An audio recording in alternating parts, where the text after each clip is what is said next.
The Canal Saint-Martin in Paris, France is one of the most historic sites in this beautiful city, but Parisian authorities had no idea that there were hidden secrets buried under the water surface. And when they drained the canal after 15 years, they unraveled some unbelievable secrets from the past.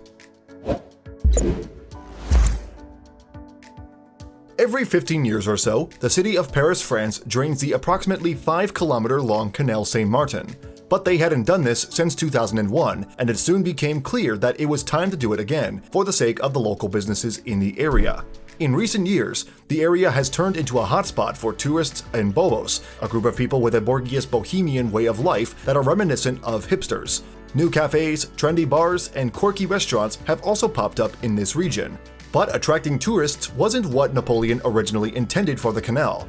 In 1825, the canal, which was commissioned by the future French Emperor Napoleon Bonaparte, was finally completed, and it had a purpose. In those days, Paris's population was growing exponentially, which increased the spread of diseases like cholera and dysentery, so the canal became the city's saving grace, and there are plenty of reasons for it. Bonaparte hoped that the fresh water would diminish the spread of various diseases by keeping the streets clean. He funded the canal's construction by imposing a tax on wine on the population, and soon the great work began. The network of canals included the Canal Saint-Denis, the Bassin de la Ville, the Canal de l'Ourcq, and, last but certainly not least, the Canal Saint-Martin. Eventually, the networks led to the construction of something that changed the Parisian economy. The construction of Canal Saint-Martin led to the construction of 2 ports that allowed boats to enter the city to provide locals with building supplies and food. This gave Paris a leg up in the trading industry and helped push their economy forward. But the canal was almost destroyed a couple of decades back. In the 1960s, city officials discussed the possibility of draining the canal completely and filling it up so that it could be paved over and turned into a highway. Fortunately, that didn't happen, and the lovely canal serves a different purpose today. Locals turned the banks by the canal into a cultural hub full of nightclubs where tourists often head to have a good time or walk to the nearby bridges to take some unforgettable selfies. But the influx of people has had an unfortunate side effect that no one had foreseen until the canal was drained. As the area around Canal Saint-Martin grew, people from far and wide started turning it into something that was the total opposite of what Bonaparte had envisioned all those centuries ago. And it was getting worse with each passing year. When the canal was last drained in the early 2000s, workers discovered something that the bottom had become some sort of time capsule full of discarded items. Some of them had no value, but others could have ended up in a museum. Among the various items found at the bottom of the canal were gold coins, 2 75mm shells from World War I, and a couple of less interesting but ultimately strange items like washing machines. But this wasn't the most unusual thing they found in the past. Ever since the city started draining the canal, about 50 vehicles have been unearthed and pulled out. But what did they find that was so shocking when they went back to drain the canal in 2016? Once they drained the canal, the workers went into the canal bed to start the cleanup efforts. They knew it wouldn't be an easy process, but it had to be done. Soon, the water was so low that some locals thought they were witnessing a miracle.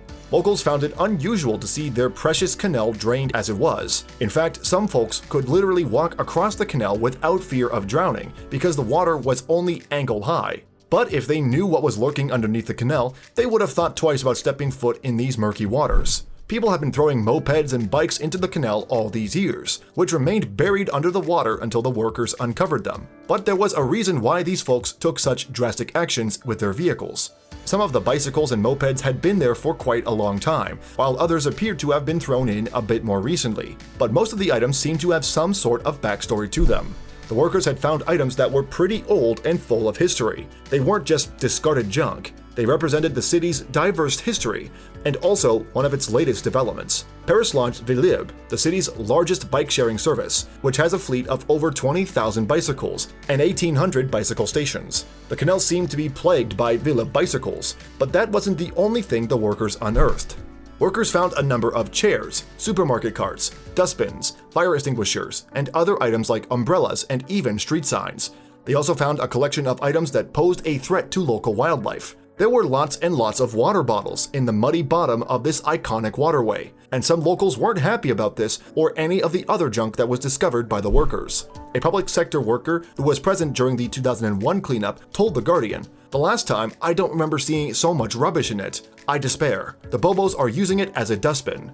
The worker was right about the canal being turned into a dustbin, because unlike previous times the canal was drained, it took a long while to clean it all up. It took an estimated 3 months to scour through the entire canal and remove every bit of junk that people dumped since the last cleanup. Even tractors were brought in to help with the cleanup process, so it's hard to imagine that anything could have lived in the canal during that time.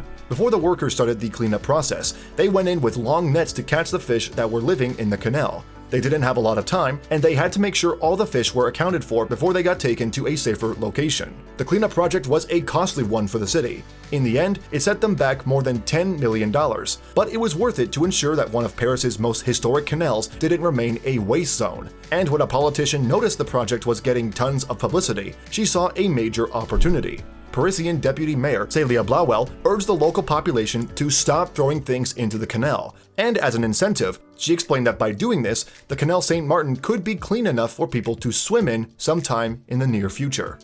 Thanks for watching another heartwarming video. Please check out our channel for more stories that will make your heart melt.